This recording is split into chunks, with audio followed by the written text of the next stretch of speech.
Okay, so I'll do a quick video here on adding two-way hydraulics to a one-way hydraulic system. A lot of the old tractors, all they had was a one-way remote. You can lift things like a three-point hitch. You don't need two-way.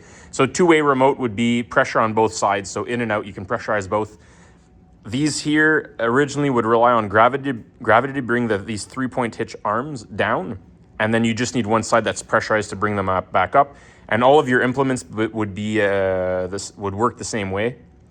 And now what happens is a lot of the farm equipment needs two-way hydraulics to run a lot of stuff. If you're running like a log splitter, most things need two-way. So this is for an Allis-Chalmers CA. I assume that you can do pretty much the same style on any tractor. So on these tractors, the same oil is used for the hydraulics as it is for the transmission. It's the same oil bath.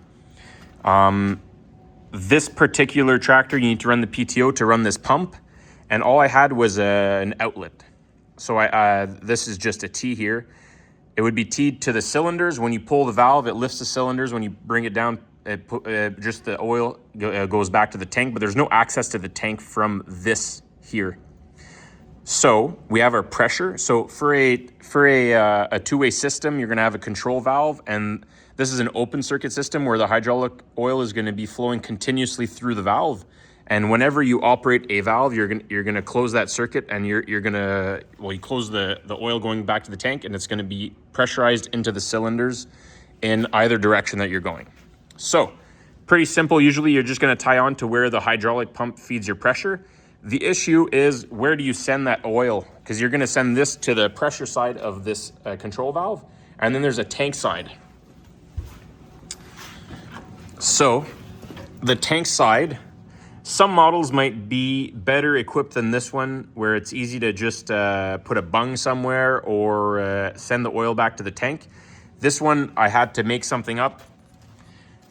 There's this cover here that holds the forks for the transmission. I took that out and I welded a JIC number 8 female. That's just what I had lying around. So I drilled it. Ideally, if you want to do a good job, drill and tap this with an NPT tap. I think that's the best way to go. I don't have taps that are that large, so I just welded it. And I put a little bit of silicone around the weld. This is not pressurized, so there's no, I think this is cast, this piece, so it's not ideal to be welding cast to it. I preheated it. I tried to do as best as I could, but there is no pressure, and it's not leaking. It stayed dry, so I just took it off to make sure I didn't get any metal shavings in there, drilled it out, welded that. So this is my return back to the tank, and then this pump is gonna grab that same oil. So this oil, when you're going to be running the PTO, well, in this case, or when the pump is running, the oil is always circulating through the system. And once that circuit is installed, then it's the same as any old control valve. So you can add as many of these as you want, really. I have 3. I have a front implement. I have the rear three-point hitch, and the one in the middle. The middle here is going to be for a auxiliary. So this is where my in and my out are going to come out if I want to put a dump trailer or whatever.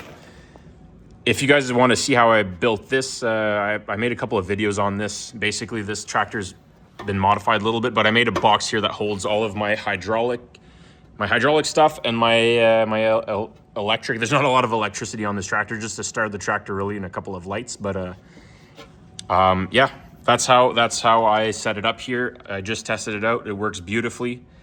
And yeah, that's about it.